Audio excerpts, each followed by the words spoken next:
আসসালামু আলাইকুম। বিশ্ব সংবাদে আপনাদের স্বাগতম। জানিয়ে দেব আন্তর্জাতিক গণমাধ্যম সর্বশেষ প্রকাশিত আপডেট সংবাদগুলো। শুরুতেই শিরোনাম। ইরানের নিহত হয়েছে হামাস প্রধান ইসমাইল হানিয়া।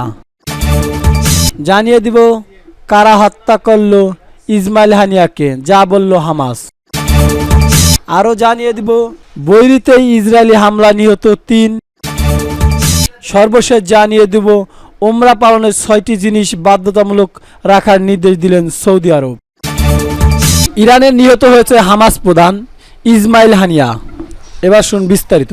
ইরানের তেহরানে গুপ্ত হত্যার শিকার হয়েছে ফিলিস্তিনি সশস্ত্র সংগঠন হামাসের প্রধান ইসমাইল হানিয়া। বুধবার ৩১ জুলাই সকাল তেহরানে তার বাসভবনে হামলা হলে হানিয়া ও তার এক দেহরক্ষী নিহত হয়েছে বলে নিশ্চিত করেছে ইসলামী সংবাদ মাধ্যমটি বলেছেন, হামাসের রাজনৈতিক প্রধান ইসমাইল হানিয়া ইরানের রাজধানী তেহরানে হত্যা করা হয়েছে বলে জানিয়েছেন ইরানি গণমাধ্যম।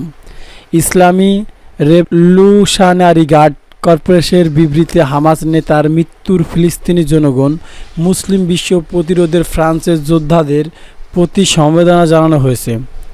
হামাসের এক বিবৃতিতে বলা হয়েছে, তেহরানে তার বাসভবনে ইসরায়েলি অভিযানে ফিলিস্তিনি গোষ্ঠীর নেতা ইসমাইল হানিয়া সহ নিহত হয়েছে।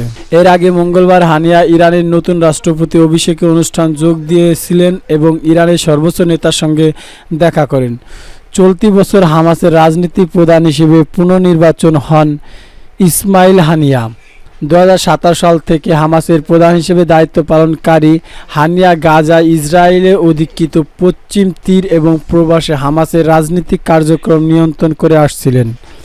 গত ২ বছর ধরে তিনি তুরস্ক ও কাতার বিভিন্ন সময় থেকেছেন। ৫৮ বছর বয়সী হানিয়া হামাসের প্রতিষ্ঠাতা শেখ আহমদ ইয়াসিনের ডান হাত ছিলেন। আহমদ ইয়াসিন ২০০৪ সালে একটি ইসরায়েলি বিমান হামলায় নিহত হন।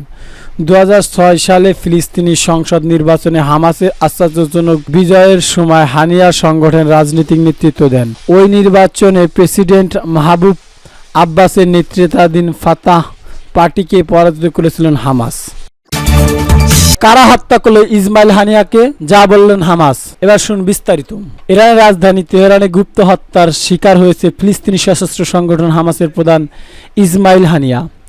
বুধবার ৩১ জুলাই সকালে তেহরানে তার বাসভবনে হামলা হলে হানিয়া ও তার এক দেহরক্ষী নিহত হয়েছে বলে নিশ্চিত করেছেন ইরানের ইসলামী রেভলিউশনারি গার্ড। প্রতিবেদনে বলা হয়েছে, হামাসের রাজনৈতিক প্রধান ইসমাইল হানিয়াকে ইরানের রাজধানী তেহরানে হত্যা করা হয়েছে। ইসলামী রেভলিউশনারি গার্ড কর্পোরেশনের বিবৃতিতে হামাস নেতার মৃত্যুর ফিলিস্তিনি জনগণ, মুসলিম বিশ্ব এবং প্রতিরোধ ফ্রান্সের যোদ্ধাদের প্রতি সমবেদনা জানানো হয়েছে। হামাসের পক্ষ থেকে এক বিবৃতি ইসমাইল হানিয়ার নিহতর বিষয়টি নিশ্চিত করেছেন। বিবৃতিতে বলা হয়েছে, তেহরানে হানিয়ার বাসভবনে ইসরায়েল হামলা চলাকালে তিনি নিহত হয়েছেন। তার মৃত্যুর শোক প্রকাশ করেছে ফিলিস্তিনি স্বাধীনকামী সংগঠনটি। তবে ইসরায়েলের সামরিক বাহিনী এ বিষয়ে এখনো কোনো বিবৃতি দেয়নি। ইসরায়েলের প্রধান মিত্র যুক্তরাষ্ট্রের কাছ থেকে কোনো মন্তব্য এখনো আসেনি।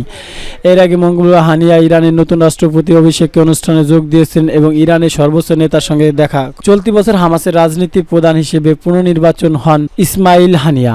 ২০১৭ সাল থেকে হামাসের প্রধান হিসেবে দায়িত্ব পালনকারী হানিয়া গাজা, ইসরায়েলের অধিকৃত পশ্চিমা তীর এবং প্রবাসের হামাসের রাজনৈতিক কার্যক্রম নিয়ন্ত্রণ করে আসছিল। গত ২ বছর ধরে তিনি তুরস্ক এবং কাতারের বিভিন্ন সময় থেকে। ৫৮ বছর বয়সী হানিয়া হামাসের প্রতিষ্ঠাতা শেখ আহমদ ইয়াসিনের ডান হাত ছিলেন। আহমদ ইয়াসিন ২০০৪ সালে একটি ইসরায়েলি বিমান হামলায় নিহত হন। ২০০৬ সালে ফিলিস্তিনি সংসদ নির্বাচনে হামাসের আশ্চর্যজনক বিজয়ের সময় হানিয়া সংগঠনের রাজনৈতিক নেতৃত্ব দেন। ওই নির্বাচনে প্রেসিডেন্ট মাহবুব আব্বাসের নেতৃত্বাধীন ফাতাহ পার্টিকে পরাজিত করেন হামাস।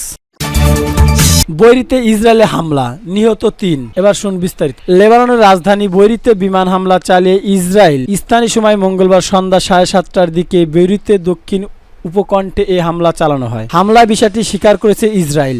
লেবানন হিজবুল্লাহ গোষ্ঠীর ঘাঁটি হিসেবে পরিচিত দক্ষিণ বৈরুতে হারেত রেইত এলাকায় এই হামলা চালানো হয়। এতে ৩ জন নিহত এবং ৭৪ জন আহত হয়েছে। আহত ব্যক্তিদের ৩ জনই অবস্থান সংকটপূর্ণ। ইসরায়েলি সূত্রগুলো জানিয়েছে, হিজবুল্লাহ প্রধান হাসান নজরুল্লাহ সামরিক উপদেষ্টা মোহসিন শোকরকে লক্ষ্য করে এই হামলা চালানো হয়েছিল। তিনি ফুয়াদ শোকর নামে পরিচিত। হিজবুল্লাহ এই কমান্ডার সশস্ত্র গোষ্ঠীর অপারেশন সেন্টারের প্রধান হিসেবে দায়িত্ব পালন করে আসছিলেন। বৈরিতে হিজবুল্লাহ শুরু কাউন্সিলের পাশে চালানো এই হামলায় মহসিন নিহত হয়েছে বলে ইসরায়েলি দুটি সূত্র দেশটির সরকারি সম্প্রচারের মাধ্যমে খানকে জানিয়েছেন। তবে হিজবুল্লাহ বলেছে এই হামলা থেকে বেঁচে গেছেন তাদের শীর্ষস্থানীয় এক কমান্ডার। গত শনিবার ইসরায়েলের দখলে থাকা গোলান মালভূমির মাজদাল শান গ্রামে খেলার মাঠে রকেট হামলায় 12 জন নিহত হন, যাদের মধ্যে বেশিরভাগই কম বয়সী। এ হামলার জন্য হিজবুল্লাহকে দায়ী করে ইসরায়েল, তবে হামলা বিষয়টি শুরু থেকেই অস্বীকার করে আছে হিজবুল্লাহ। এই হামলার পর ইসরায়েল ও হিজবুল্লাহর মধ্যকার সর্বাত্মক যুদ্ধ শুরু হয়ে যাওয়ার আকাঙ্ক্ষা দেখা যায়। তবে ইসরায়েল যাতে সীমিত আকারে লেবানন হামলা চালায় সেজন্য জোর কূটনীতিক প্রচেষ্টা চালায় যুক্তরাষ্ট্র সহ পশ্চিমা দেশগুলো। বৈরিতে হামলার পর ইসরায়েল নিজেদের জরুরি পরিষেবা বিভাগকে নতুন কোনো নির্দেশনা দেয়নি। এতে ধারণা করা হচ্ছে এ ধরনের আরও হামলা চালানোর পরিকল্পনা ইসরায়েলের।